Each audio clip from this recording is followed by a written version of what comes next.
Yeah. Is there a particular moment or lesson that you frequently reach back out? Oh gosh. Well, for a long time, because I haven't always focused on an international audience, but sort of like different companies with our target audiences. Sometimes it's been small business customers in the United States. Other times it's been global multinational enterprises and things like that. And so, as it relates to your target customer, I think the relevancy in like creating, or the importance of having a relevant cultural understanding of how that person is approaching the conversation is so important. And I think a lot of people recognize that, but they may not have the ability to apply that very easily without first, taking some time to read up or understand or ask around, right?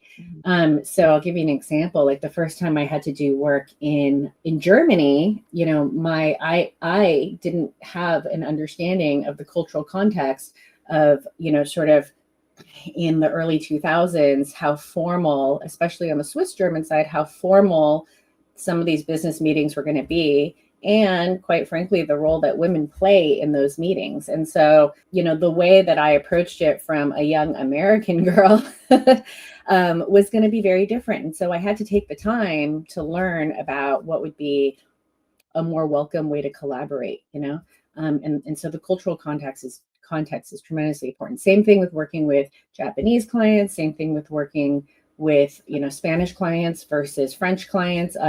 That cultural context and how to approach the conversation and the engagement is probably something that I reach back out to all the time. Yeah.